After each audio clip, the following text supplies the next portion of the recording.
Beleza, recording is on.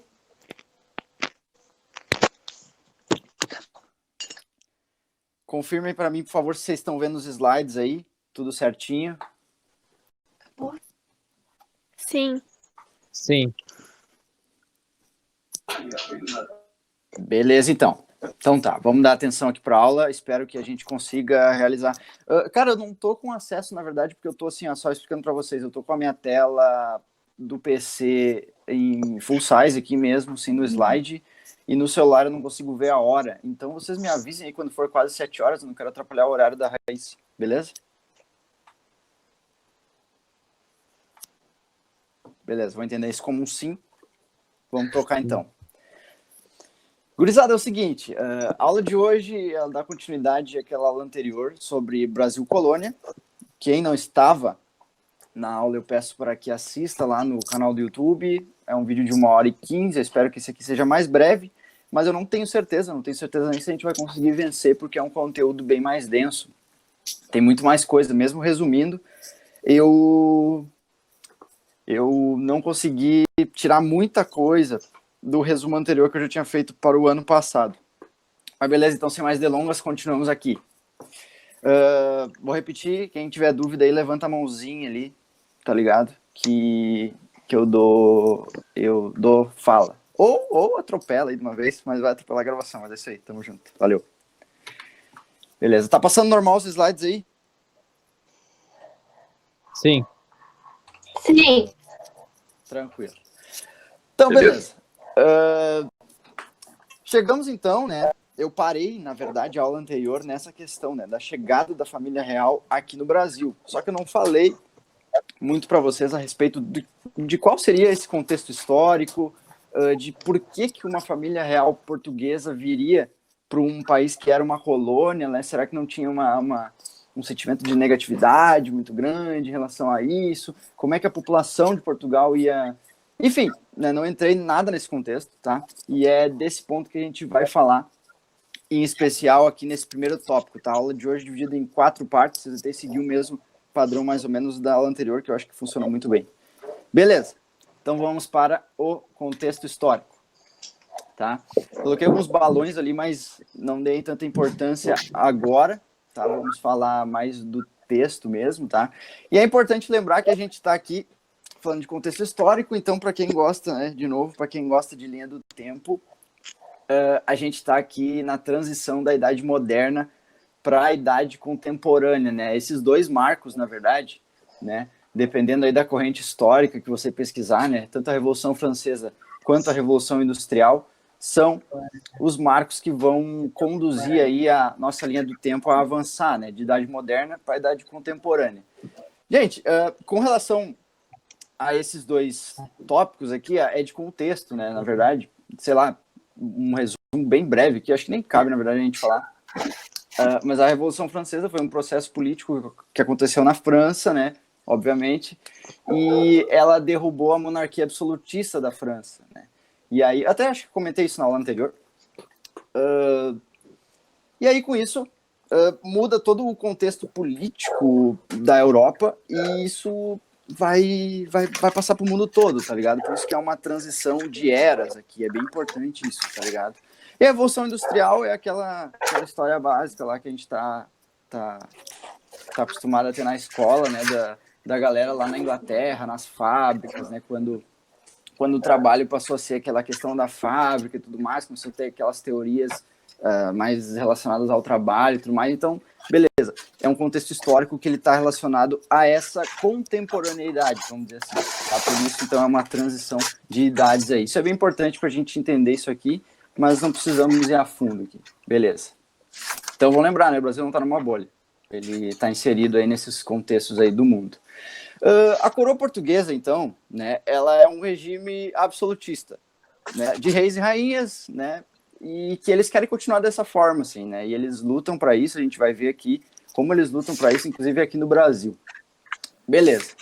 A coroa portuguesa vê seu regime ameaçado pelo imperador Napoleão Bonaparte. O Napoleão é o cara que, depois da Revolução Francesa, ele vai assumir o controle da França, tá ligado? E ele é um imperador. Tipo, você pensa, Revolução Francesa, ideais de liberdade, igualdade, fraternidade. o natural é que se crie uma democracia, né? Se eleja um presidente. Mas não, na verdade ali eles vão colocar um imperador. E o cara era o bicho louco. O cara, ele queria conquistar território, ele queria conquistar a Europa toda, e Portugal não estava fora disso.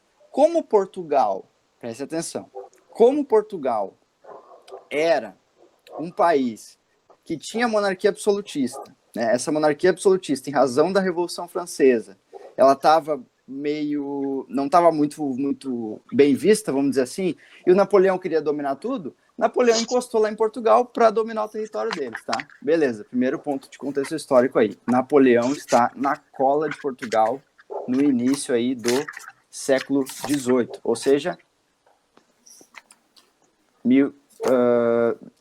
século XIX, 1800, é isso aí.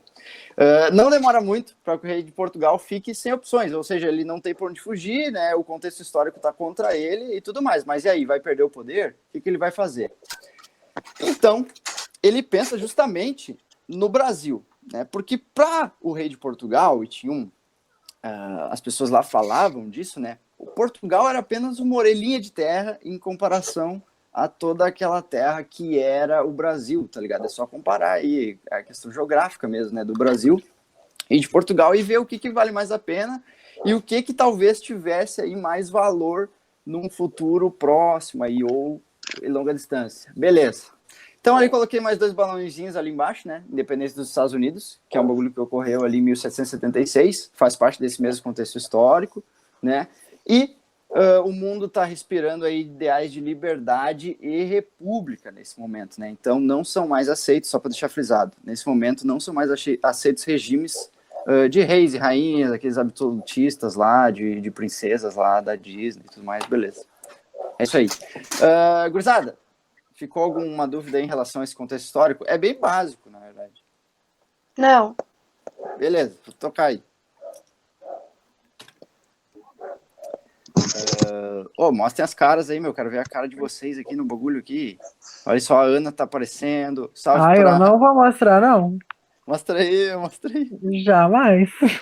Salve, Ronaldo aqui embaixo, aqui, Eduarda tá aí também.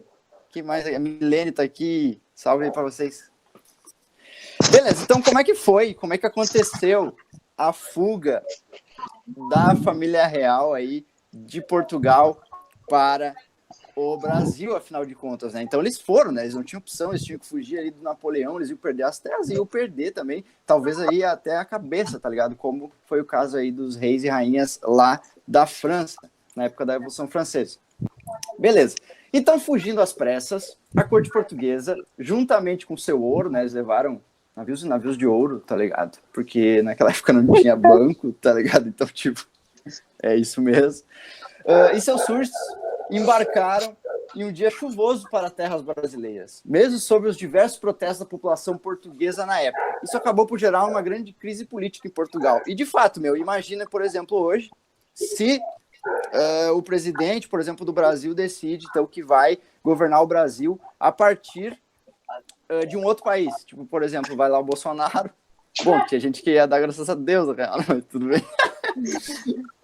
Mas beleza, tipo, é uma coisa meio, não sei, sabe, meio infame, assim, sabe, meio estranho, entendeu? Mas, tipo, enfim, eles estavam fugindo, de fato. É isso aí. Ô, gente, tem alguém aí que tá com o microfone aberto, meu?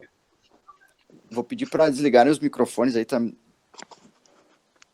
Não vai ficar muito limpa a gravação, talvez. Beleza, valeu, obrigado. Então, a Inglaterra, né, que era um aliado de Portugal, e é importante dizer assim, ó, vou voltar aqui para vocês verem, ó, teve a Revolução Francesa ali na França e a Revolução Industrial que foi na Inglaterra, tá? Então, nessa transição da Idade Moderna para a Contemporânea, surgem 2 potências, que são aí Inglaterra e França, tá? Então, a Inglaterra era a opção contra a França, vamos dizer assim, né? E a Inglaterra, ela tem muitos interesses, vamos dizer assim, em se aliar com Portugal. Na verdade, eles não dão muita opção de aliança, né? Eles falam assim, não, a gente vai se aliar com vocês, porque a gente quer os portos do Brasil para poder lá fazer todas as questões comerciais que a gente precisa fazer. O Brasil tem saída para o mar em vários lugares, então vai ser muito da hora. Então, a gente vai com vocês para o Brasil, a gente vai bancar essa viagem de vocês para o Brasil. E, de fato, porque Portugal não tinha mais dinheiro, Portugal estava em crise, desde a crise do ouro lá que eu falei para vocês lá no Brasil Colônia, e não teve outra opção senão aceitar que a Inglaterra bancasse essa viagem da família real para o Brasil, que vamos combinar, né, gente? Não, com certeza não foi uma viagem barata. Então, eles queriam exclusividade nas relações comerciais com o Brasil, ali no território brasileiro, Portugal e tudo mais. Beleza. Então, seria bastante proveitoso, pois a Inglaterra teria livre acesso aos portos. Já falei isso. Gurizada, importante lembrar também que a França, do Napoleão, estava bloqueando. Tem o bloqueio continental. Eles estavam bloqueando todo e qualquer tipo de portos ali dentro da Europa, tá? Eles estavam dominando tudo mesmo. E a Inglaterra não tinha opção dentro da Europa para fazer essas negociações comerciais. Então também foi uma estratégia deles aí, a partir do ponto de vista econômico. Mas a gente vai ver que a Inglaterra depois acha muito problema com o Brasil. E é isso aí. Vamos lá. Beleza, seguindo. E aí, claro, né, eles pegam nesse dia chuvoso, eles vão lá, eles de fato chegam ao Brasil, né, vão para o Brasil, pegam aquela viagem que eu falei para vocês, né, muitas vezes ali 2 meses dentro de uma caravela, né, que eu falei para vocês na outra aula. E é fato, né, gente, inicialmente o Brasil não tinha nenhuma estrutura aí para receber a família real e toda essa administração portuguesa. O Brasil era uma colônia. O Brasil era uma colônia de exploração, né? Eles só queriam explorar o Brasil, pegar tudo que eles tinham, levar para a Europa, aquele ciclo econômico que eu mostrei para vocês na outra aula ali, que envolvia o plantation, a mão de obra escrava e tudo mais. E agora eles precisam adaptar esse Brasil para esse novo cenário da família real conseguir, de fato, administrar Portugal e Brasil através do Brasil, ali no método meio à distância, tá ligado? Que meio impossível de se pensar. Então, eles adequam o Brasil para se tornar esse reino, né? E aí vira o reino de Portugal e Brasil. Então, o Brasil aí, ele se coloca como status de reino e não mais de colônia, né? O que, claro, vai trazer para cá universidades, vai trazer para cá desenvolvimento de método científico, né? Então, vai ser, de fato, aí, esse momento aí, 1808, ele é, de fato, um momento chave aí para o início desse desenvolvimento no Brasil, tá? Sua cidade, sua população, sua administração pública e também outras estruturas necessárias aí para dizer que o Brasil era uma nação, de fato, né? Então, professor? É isso aí. Diga lá, Ronaldo. Não é interessante saber a data? Sim, cara, isso foi 1808. 1808. Coloquem, eu coloquei lá no início, só vou voltar aqui, ó. Né? Coloquei lá no início, tá? Mas assim, como eu tô falando de contexto, Ronaldo, e quem mais estiver meio perdido nas datas aí, tá? Eu não pulei data ainda. Quando eu pular, eu vou falando, sabe assim, entendeu? Tipo, tem marcações de data, mas o contexto é isso, sabe? Sei lá, final de 1700, início dos 1800 ali, sabe? Não foge muito disso, beleza. Por enquanto. Tranquilo. Beleza. Então, família real chega ao Brasil em 1808. Beleza, já falei então.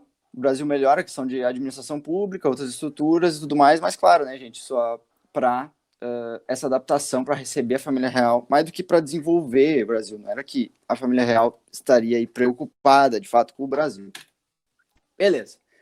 Então, por fim, cabe analisar a existência, sim, isso é importante, de uma incapacidade na relação de políticas dignas do século XIX, as quais envolviam iluminismo e liberalismo político.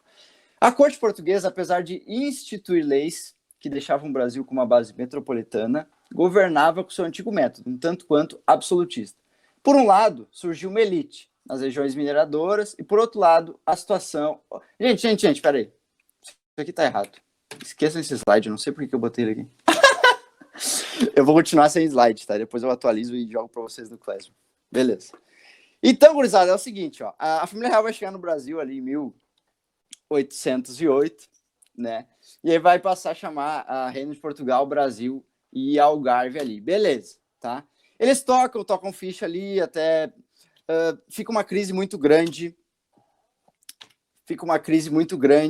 Ali nos anos 10, ali 1810, 1815, até chegar aí no ano de 1820. Aí sim a gente já alcançou aqui os slides, né? Então, o Napoleão, para quem quiser...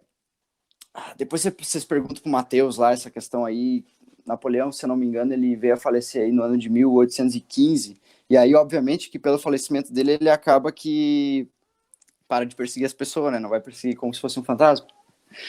Então, Portugal, nesse contexto, não sofreu mais ameaças de Napoleão. E aí, é claro, né, gente, durante esse tempo, de 1808 até 1820, Portugal, essas elites de Portugal que não conseguiam se desenvolver porque não tinham um rei lá dentro para trocar essa ideia necessária lá para fazer, enfim, estava em crise lá, eles decidem que vão criar as cortes portuguesas, né, que eram membros dessas elites que se diziam representantes do rei lá na administração de Portugal, dentro de Portugal, tá ligado? Porque vocês devem saber que deve ser muito complicado, como já falei aqui, desenvolver um governo num método EAD, tá ligado? Desenvolver uma aula em EAD já é difícil, imagina um governo. É foda. Então, eles pressionavam essas cortes, né? Pressionavam o rei para que voltasse a Portugal, para que voltasse a governar o Brasil de lá. E tinha gente até que falava que o Brasil deveria, inclusive aqui dentro do Brasil, que o Brasil deveria retornar para o status de colônia. Né? Tinha gente que achava que isso era melhor e tudo mais, porque conseguiu enxergar, e aí é aquele slide que está todo errado aqui, não, consegue enxergar que com a família real aqui, mesmo com esse desenvolvimento que eu falei para vocês e tudo mais, a família real, ela colocava, vamos dizer assim, instituía leis que deixavam uma coisa muito absolutista, muito fechada, sabe? Não tinha liberdade para negociar, não tinha um liberalismo político, né? As coisas não estavam atualizadas. Por quê? Porque era um regime absolutista, era um regime de reis e rainhas, não tinha nada de novo, era uma coisa antiga, né? E isso não funcionava. Beleza. Deu para entender essa questão? Ou ficou muito bagunçado? Alô, vocês estão aí? Ficou bom? Deu pra entender. Deu para entender? Depois eu juro que eu ajeito ali, me perdi. Tranquilo. Mas Alguém tem perguntas? O dia do Fico aconteceu mais depois? No caso? O dia do Fico, sim. Sim, o dia do Fico, sim. Chegaremos lá. Aí é 1822 já. Tá chegando. Uhum. Beleza.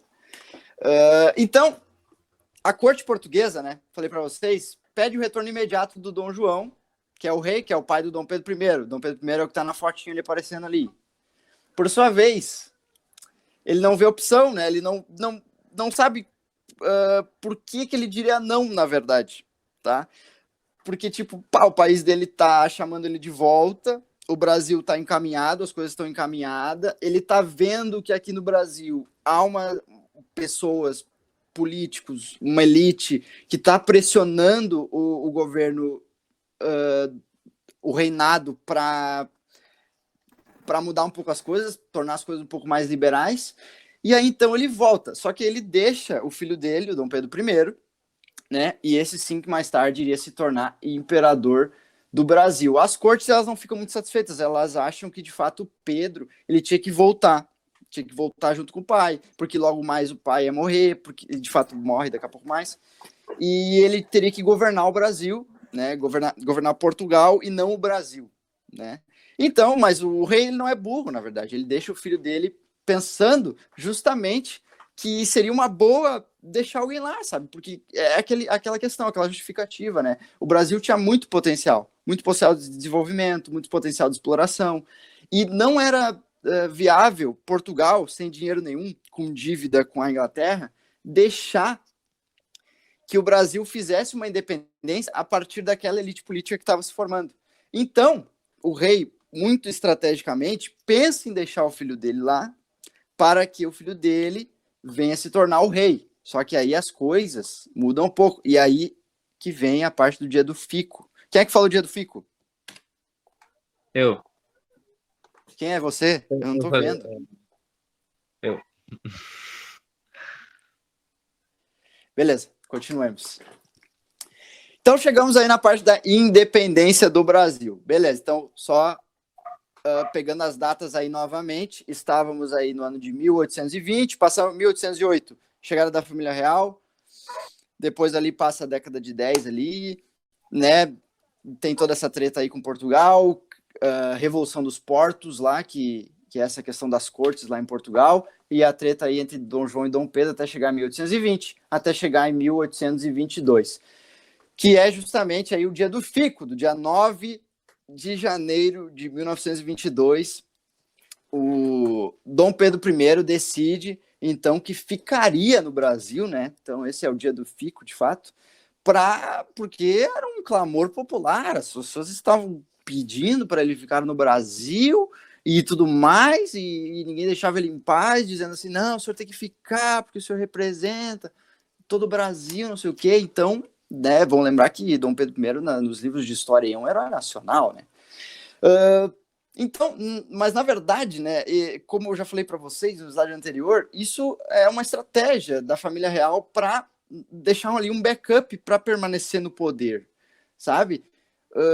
E, de fato, o dia do fico, ele é simbólico, se a gente for pensar assim, patriotismo e tudo mais, independência do Brasil. Mas se a gente for ver o processo de independência do Brasil, ele é um tanto quanto fake news, visto que o Dom Pedro I estava representando, de fato, uma vontade do pai dele, uma vontade da família real. Sim, ele tinha traços liberais, ele tinha estudado, enfim, ele tinha um conhecimento do que era o Brasil, mas as próprias elites brasileiras não apoiavam totalmente a permanência, não, mas o fato de Dom Pedro ser a figura central daquela questão da independência do Brasil. Então, a independência do Brasil, só para ficar claro, na verdade vai ser um continuismo do reinado de Dom João VI aqui no Brasil, sabe? A diferença é que Portugal e Brasil vão se separar nesse momento. Só que a família real vai continuar dominando como dominava antes, né? A questão política aqui no Brasil. Ficou claro essa questão? Sim. Beleza. Sim. Beleza. Sim. Então, vamos lá, continuando aqui. E promulga então a independência do Brasil às margens do Rio Ipiranga no dia 7 de setembro daquele mesmo ano. Aí é aquela historinha, né, que a gente já conhece aí, que a gente vê no feriado, desfiles militares e tudo mais. Beleza.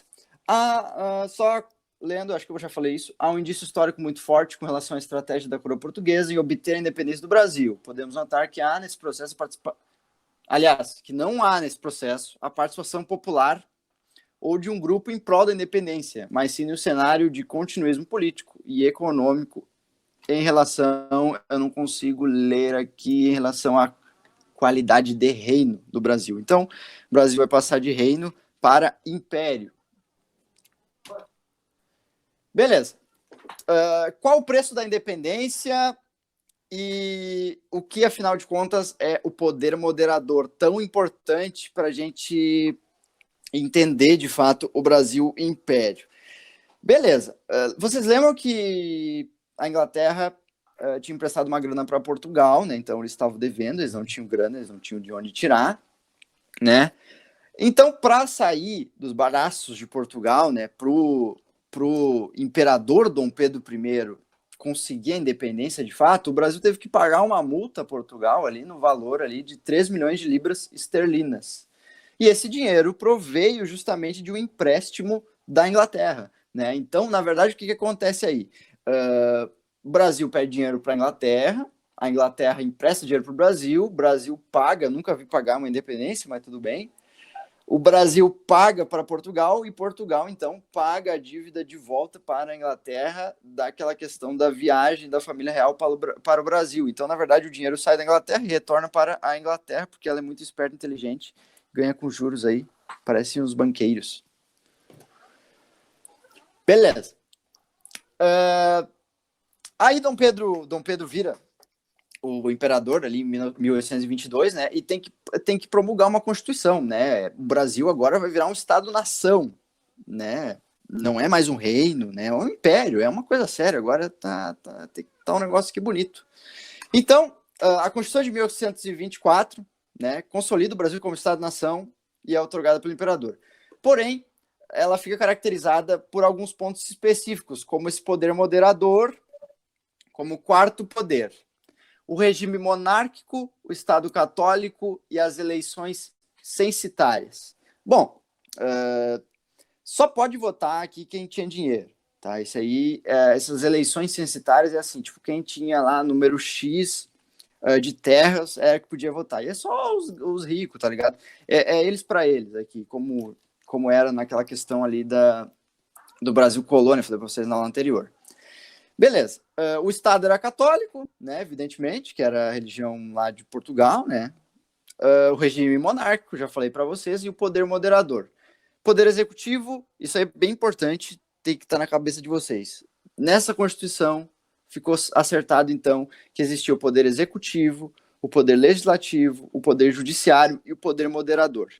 O poder moderador, ele simplesmente é um poder maior que todos esses três, né? Hoje em dia no Brasil, a gente só tem 3 poderes, né? Todo mundo fala isso. E naquela época tinha o poder moderador. Então, na verdade, qualquer tipo de ato por parte desses 3 poderes poderia ser vetado pelo poder moderador, né? Eles poderiam fazer o que eles quisessem, né? Esse era o grande poder do imperador. Tá entendido? É simples.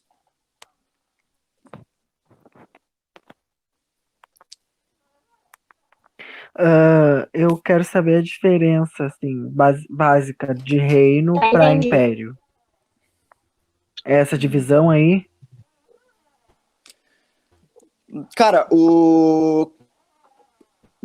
deixa eu te explicar. No caso do Brasil, o reino, ele remete muito à questão absolutista, sabe? É muito aquela coisa muito antiga de reis e rainhas e tudo mais, e uma coisa que é muito cara manter. E a monarquia já é uma coisa mais avançada, sabe? Ela pode ser, por exemplo, uma monarquia parlamentarista, tá? É como é no caso da Inglaterra hoje, onde o imperador é só uma figura, um símbolo, sabe? Então, a monarquia, ela se aproxima muito mais da república do que o reinado. Não sei se te respondeu. sim, entendi. Mas no caso do Brasil específico, é um continuismo, porque o imperador é filho do rei, entendeu? Então, o imperador, ele não é um cara que nasceu do movimento, do povo, que saiu lá da onde, não sei da onde, entendeu? Então, é isso que diferencia. Na verdade, é um continuismo do absolutismo português, vamos colocar dessa forma, e ele está evidenciado no poder moderador, que é um poder que não deixa os poderes serem independentes. Ele simplesmente pode vetar todos e fazer o que ele quiser, bem entender. Praticamente ele é um rei, na verdade. Entendi. Mais alguém tem alguma pergunta? Ô, gente, vocês estão muito silenciosos, meu. Manda um salve aí. Pelo áudio, Liguem as câmeras. eu não sei Vocês se estão dormindo, meu.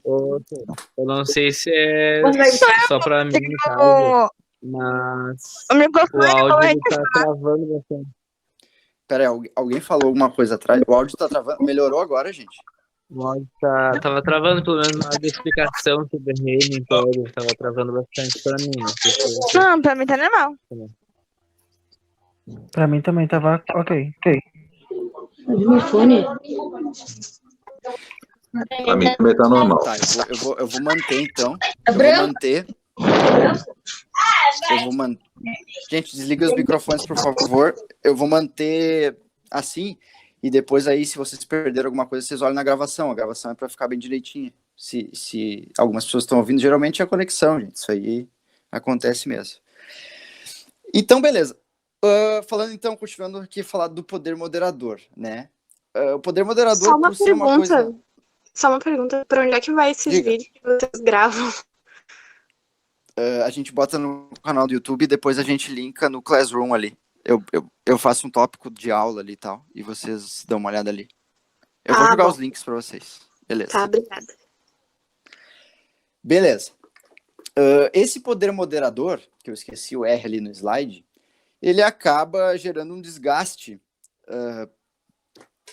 e acaba que o primeiro reinado chega ao seu fim em razão disso, porque o Dom Pedro I, ele não se mostra um cara liberal, um cara que quer o bem político do Brasil, que quer de fato a independência do Brasil. Ele se mostra um cara que é quase como um rei.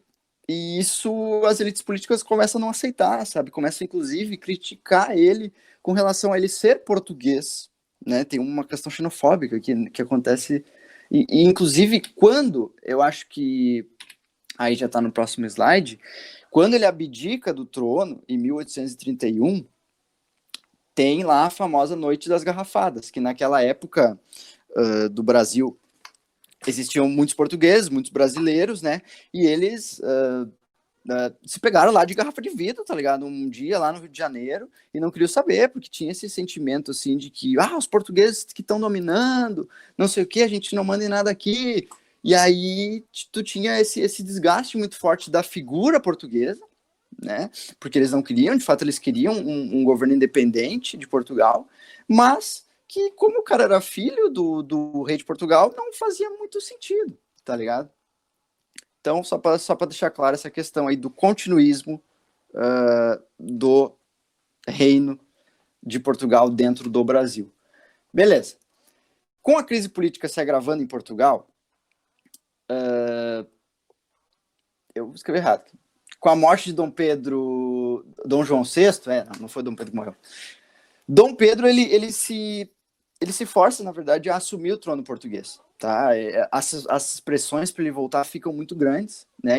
E acredito que é no ano de 1826 que ele acaba retornando para Portugal e lá ele vira Pedro IV de Portugal, né?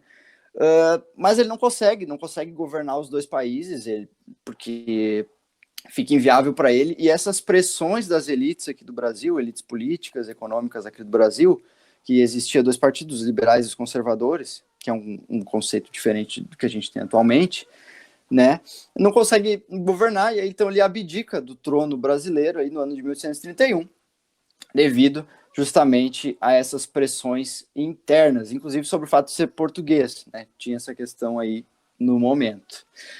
Ele deixa o cargo para o seu filho, só que o filho dele, o Dom Pedro II, né, que vai ser o Dom Pedro II mais tarde, ele só tinha 5 anos de idade. E aí, obviamente, que ele não poderia assumir o trono nesse momento ali, tá ali as fotinhas do Dom Pedro II.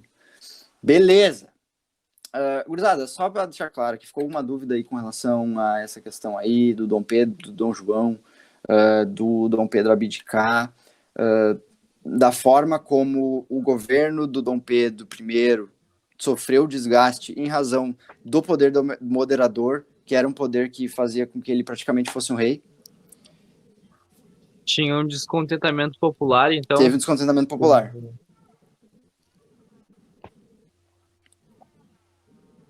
Posso seguir?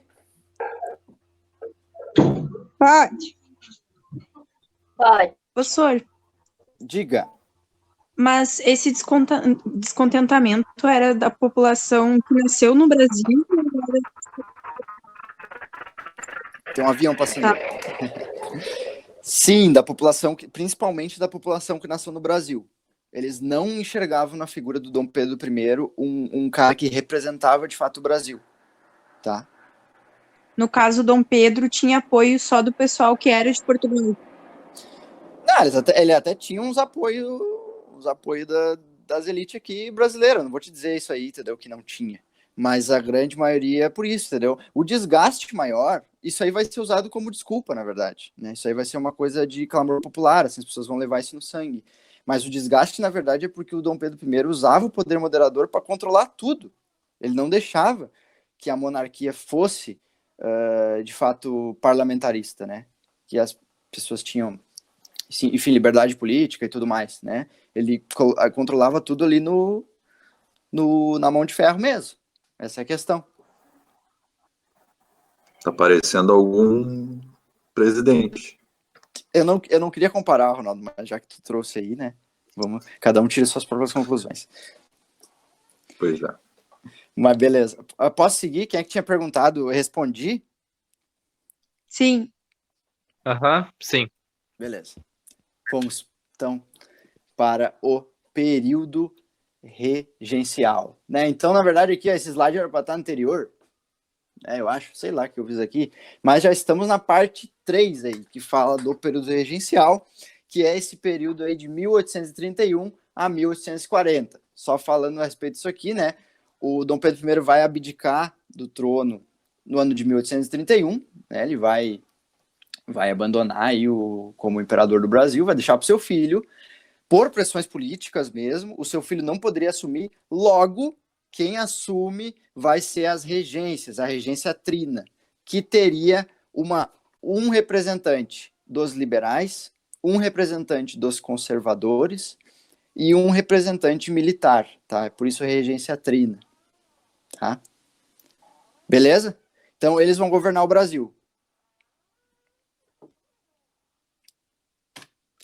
Só que aí é o seguinte, eles pensam o seguinte, o Dom Pedro II é uma criança, ele não pode assumir, a gente governa o Brasil. A gente governa o Brasil pensando no nosso bem, né? Pensando como a economia pode mudar, como a gente pode botar mais dinheiro no bolso, vai mudar tudo, vai ser tudo melhor, né? Então, isso são os liberais, conservadores, militares, trocam ideia sobre isso, né? Para começar esse governo do período regencial.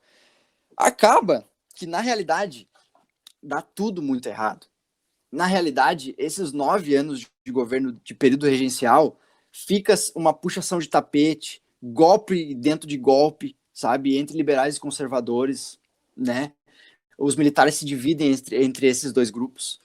Então, a não figura do imperador, o fato de não haver um imperador, isso soa muito negativo, né? Até para eles não conseguem, de fato, se organizar para manter um governo, mesmo com essa ideia de, vamos acabar com o governo do Dom Pedro I, para que a gente tenha mais liberdade política e econômica para movimentar o Brasil.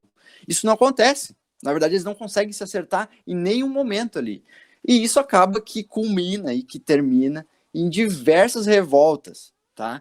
Ali eu escrevi ali, com diversas revoltas que ocorrem devido à dificuldade gigantesca de gestão do território brasileiro pelas regências. Tá? E não foi uma regência só, tá ligado? Não foi só esses 3 anos. Depois vai vir lá a regência una, pelos conservadores, aí os liberais vão tentar lá puxar o tapete, vão tentar convencer lá sobre o golpe da maioridade e tudo mais, e esses 9 anos vão ser praticamente perdidos, assim, no que se refere à questão econômica, em razão dessa crise política aí que, de fato, as regências não sabiam governar o Brasil, não sabiam.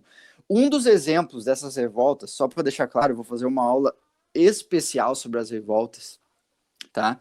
Tanto as revoltas da República quanto as revoltas, até falei isso no vídeo anterior, quem acompanhou aí deve estar sabendo já. Vou fazer uma aula sobre essas revoltas porque é coisa fatal de cair, sabe? Então a gente tem que passar uma a uma, então não dá para falar aqui muito rapidamente sobre elas, tá?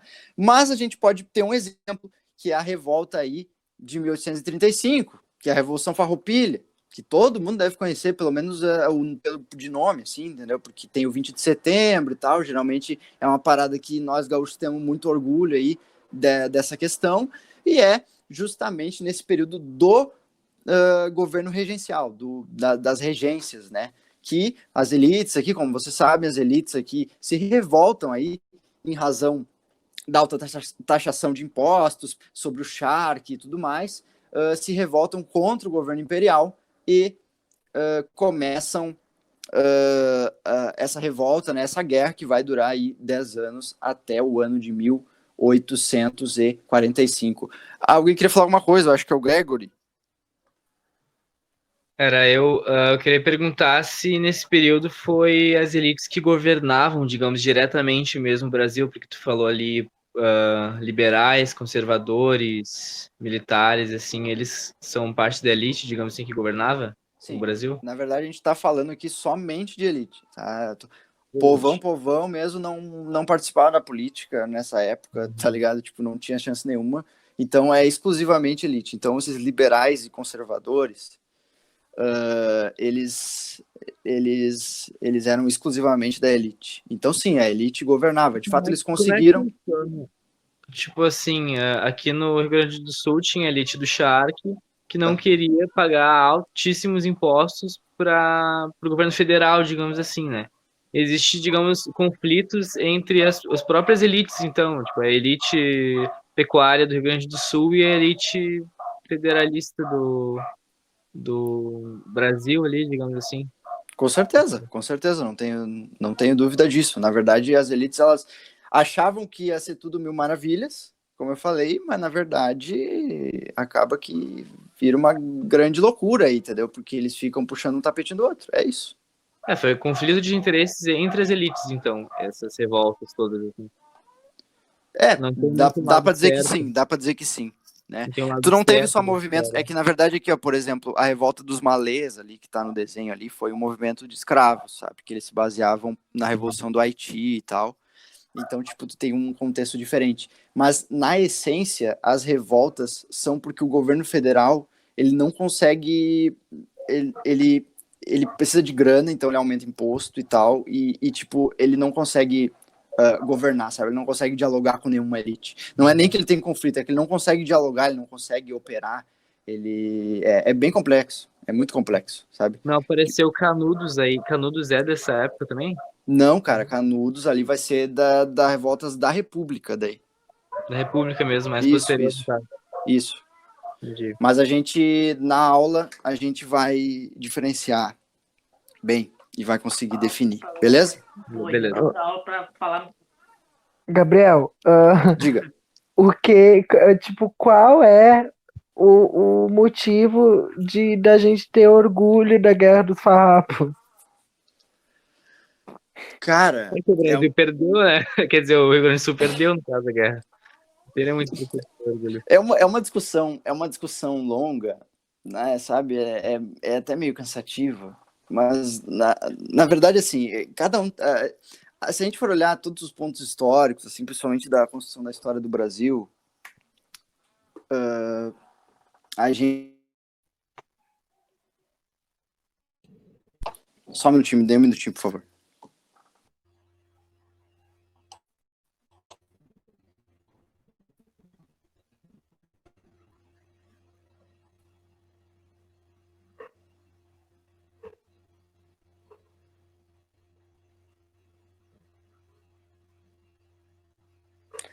Retornei aqui, peço desculpas. Uma pequena entrave aqui, mas tá tudo bem. Beleza. Gente, assim, eu acho que se a gente entrar nessa questão sobre a Guerra dos Farrapos, a gente pode até discutir, eu posso até fazer uma aula a respeito disso. Eu acho importante que é um negócio que cai na URGS, tá? Mas a gente não vai conseguir vencer aqui, porque a gente tem uns 20 minutos. Pode ser, Gregory, a gente define isso em um outro momento. Pode ser? Pode, tranquilo. Porque, de fato, vai ser uma discussão, o pessoal vai ter uns que vai discordar, porque são do MTG, tem uns que não, tem uns que... Enfim, tu sabe como é que é. Mas, enfim, vamos tocar a ficha aqui, depois a gente troca ideia sobre isso. Mas é bem interessante falar sobre isso. Ainda mais se cair na situação que o Juremir Machado, jornalista da Guaíba, ele fez esse levantamento, né? Que a história não é bem assim como a gente levanta a bandeira, né? Assim, Não sei se vocês estão cientes. o sentimento patriótico no Brasil, ele é uma coisa construída, né? Os heróis e tudo mais, e então, tipo, fica muito isso, né? Muito distante isso. Então, também é uma discussão, mas é polêmico. Então, não vamos deixar para polêmicas aqui, deixa essa aula limpa, essa aula bem clean. Beleza. Vamos continuar aqui, vamos seguir. Beleza, então, finalmente, aí eu coloquei ali o funk do Pedrinho, que eu achei na internet, eu tive que colocar, né, porque eu encontrei muito ruim, de fato. Mas aí a gente chega, então, no golpe da maioridade. O que aconteceu aqui? Os liberais, como os conservadores, eles estavam no governo, eles estavam governando naquele momento, os liberais, então, eles conseguem enxergar que a figura do Dom Pedro I talvez fosse a figura, Dom Pedro II, fosse a figura necessária para que eles pudessem governar, assim, tipo, um governa um pouquinho, o outro governa outro, sabe? Esse símbolo da figura do imperador estava fazendo falta, eles conseguem enxergar isso. E aí, com o advento dessa crise aí das regências, né, e desses golpes sobre golpes, como eu falei para vocês, surge então essa possibilidade, né? O Dom Pedro II, com 14 anos ali, tem a sua maioridade decretada, né? E isso faz com que ele assuma a gestão do império, ele vire de fato o imperador mesmo com 14 anos. Para os liberais,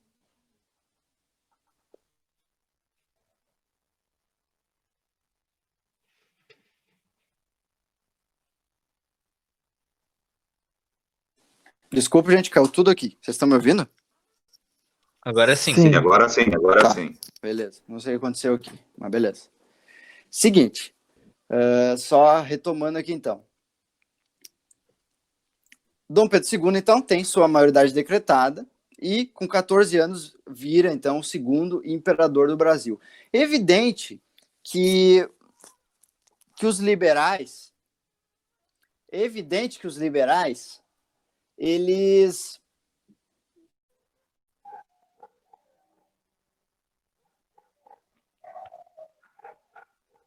De novo. Gabriel. E aí caiu de novo, é? De novo. Caiu tudo. Alô, alô, estão me ouvindo? Alô? Eu vou. Agora Daqui a sim, pouco a agora gente vai sim. exigir mais 20 minutos da tua aula, só É, eu por acho estar que toda hora sim. caindo. Eu acho que sim, né? Acho que sim. Mas peraí, vamos seguir então, vamos seguir aqui. Agora sim, agora vamos tocar a ficha aqui. Alô, Olá. tá, tudo certo aí? Uhum. Seguimos. Beleza. O Dom Pedro II vai assumir com 14 anos e, obviamente, gente, que uma pessoa de 14 anos, mesmo o pai da gente dizendo lá, com 14 anos eu já trabalhava há 25 anos, mesmo ele dizendo isso, com 14 anos, uma pessoa, mesmo que ela seja um imperador, ela é meio manipulável, tá ligado? Então, os liberais, eles perceberam isso, tá ligado? Então vai ter a figura aqui do imperador, né? Já que essa é a figura necessária, né? Esse é o simbolismo que essa figura do imperador traz aqui para nossa nação, mas a gente vai governar por trás dele, sabe? A gente vai conseguir, de fato, fazer com que ele, enfim, né? Faça as nossas políticas e tudo mais. Então, beleza. Então, é isso aí que está escrito ali no último ponto. O simbolismo da figura do imperador, somado às suscetíveis manipulações, as quais poderia sofrer, foram responsáveis pelo fim da crise regencial. Então, acaba o governo regencial, ali no ano de 1840, em razão desse golpe da maioridade, que coloca o Dom Pedro II. Por quê? Porque ele era o símbolo, esse símbolo aí de controle aí, e os liberais foram muito inteligentes em pensar isso. Beleza? Deu para entender o que foi o golpe da maioridade?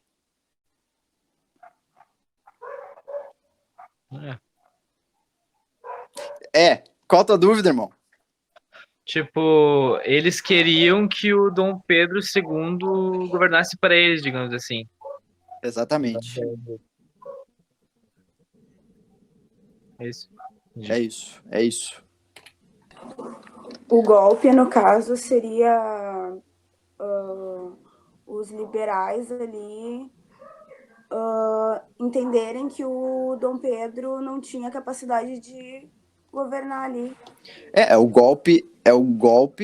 Na verdade, os liberais estão dizendo que Dom Pedro II, mesmo com 14 anos, tinha o direito, e, enfim, de governar o Brasil, porque ele era o imperador, e não as regências. Então, o golpe é contra as regências, que no momento estavam sendo governadas pelo Partido Conservador. Mas, no caso, os liberais quiseram dar esse golpe de maioridade porque eles sabiam que poderiam manipular o Dom Pedro, no caso. Exatamente. E sabiam que a figura do Dom Pedro ia amenizar um pouco a situação da crise.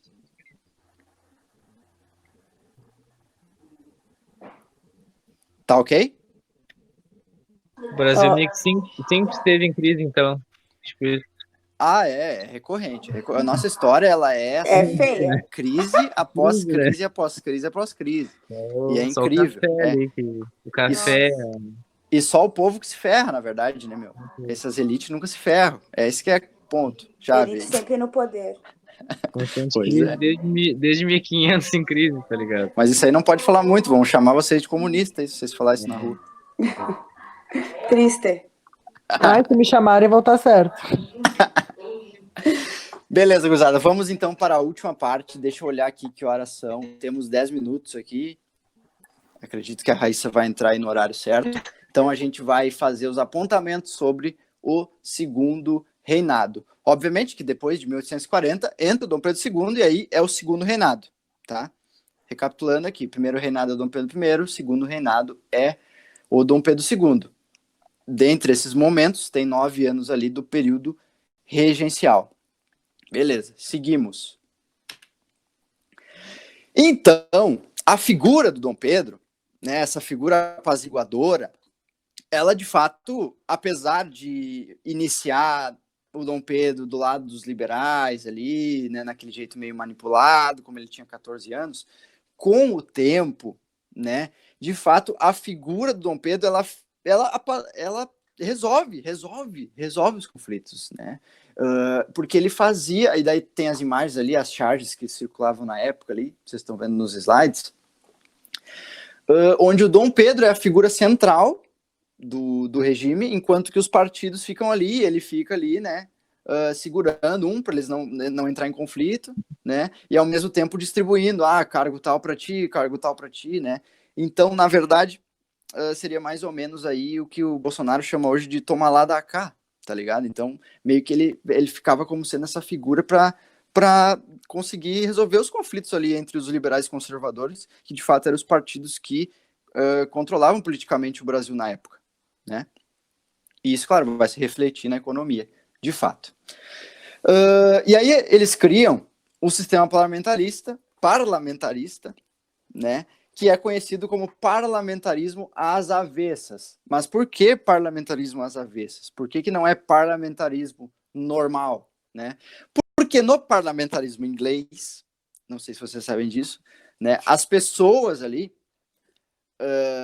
votam ali nos seus deputados ali, e aí, tipo, é mais fácil explicar aqui, ó. Pera aí. Vocês estão vendo aí a tela? Sim. Beleza. Olha ali, na primeira imagem ali, ó, para ilustrar. Na primeira imagem ali, ó. Tu tem eleições diretas, né, que vão escolher o parlamento, né? E aí o parlamento vai escolher a figura do primeiro-ministro. O primeiro-ministro, isso no parlamentarismo inglês, o primeiro-ministro é a figura que realmente governa o país, como se fosse um presidente.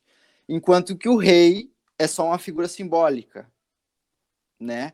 O rei, no caso, no Brasil era o imperador, né? O rei vai ser só essa figura simbólica, que é para ter uma figura simbólica, como a rainha da Inglaterra hoje, tá? Esse é o parlamentarismo Tá, normal. mas ele não tem poder nenhum, ele só tá ali pra ganhar dinheiro? Ele só tá ali como símbolo de tudo aquilo.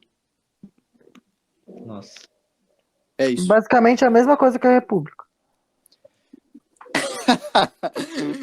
Meio que não. Mas, Um enfeite ali, tá ligado? mas agora só, tá, beleza, tá bonitinho esse modelo aí. Agora, o parlamentarismo às avessas, que era o que acontecia no Brasil, o Dom Pedro, né, que era o Dom Pedro II, né, que era chefe do poder moderador, ou seja, o poder moderador ele não saiu, ele continuou, tá ligado? Ele vai nomear o primeiro-ministro, e o primeiro-ministro vai presidir o Conselho de Ministros. E eles vão ter poder sobre o parlamento. Enquanto que as eleições, né, que quem votava eram as elites, escolhiam o parlamento. Porém, o que acontecia? O imperador, como ele tinha o poder moderador, ele podia dissolver o parlamento, ele podia dissolver o grupo de ministros também, sabe? Ele tinha poder sobre tudo. Então ele fazia esse jogo de entregar os cargos para liberais e conservadores, para apaziguar essas relações aí conflituosas políticas dentro do Brasil, né? Mas ao mesmo tempo ele continuava tendo aquele poder de rei, que era o de controlar tudo. Tipo, digamos que ali nas eleições as pessoas escolhessem um parlamento totalmente contrário ao imperador, né? Totalmente oposição ao imperador. O que ia acontecer? O imperador ia dissolver esse parlamento e ia criar-se um novo, sabe? Então não faz muito sentido. Se o parlamentarismo inglês já não faz muito sentido, com o rei lá que não faz nada, aqui quem governa é o rei. Quem governa é o imperador, sabe? Não tem por que ter o parlamentarismo. Eles só tinham cargos por ter, porque poderia ser dissolvido a qualquer momento, sabe? Entenderam essa questão? Sim. Beleza. É confuso, mas é o Brasil, tá? Então esse é o parlamentarismo às avessas. Ali, mais um exemplo, né? Ali escrito, né? E aí vocês vão poder ler depois. Beleza. Com a continuidade desse governo imperial aí meio estranho, né, de parlamentarismo às avessas, e vamos dizer assim, Tá cortando. tá melhor? Alô? Vou Sim. seguir. Sim. Beleza. O Brasil estaria resolvido politicamente, porém haviam pressões internacionais provindas principalmente da Inglaterra em relação à libertação dos escravos e a economia. Então, a Inglaterra chegando aí para pressionar novamente o Brasil. Por que a Inglaterra estava pressionando o Brasil, gente? Porque a Inglaterra era um país ultraliberal com relação à economia. E o Brasil ainda tinha uma mão de obra escrava, sabe? E a Inglaterra falava assim para o Brasil, gente, vocês têm que desenvolver isso, vocês têm que libertar os escravos de vocês para que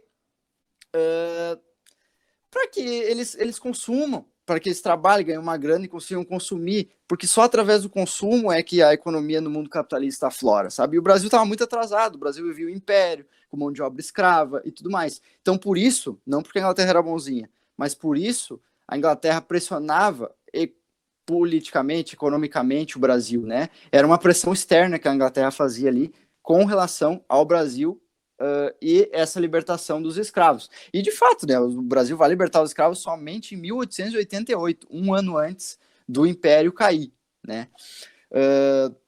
Nesse momento aí vai ser criado nessa pressão, né, uma lei, né, que é a primeira lei anti-escravagista, vamos dizer assim, né, que é a chamada Lei para Inglês Ver, né, que é uma lei que ela só está no papel, mas ninguém respeitava, o tráfico continuava e tudo mais, e aí só em 1850, de fato, que vai começar a diminuir essa questão do tráfico, a proibição do tráfico negreiro, né, essa questão no Brasil, mas até 1888, muito tráfico ocorreu internamente aqui no Brasil, mesmo a Inglaterra sendo ferrenhamente contra, né.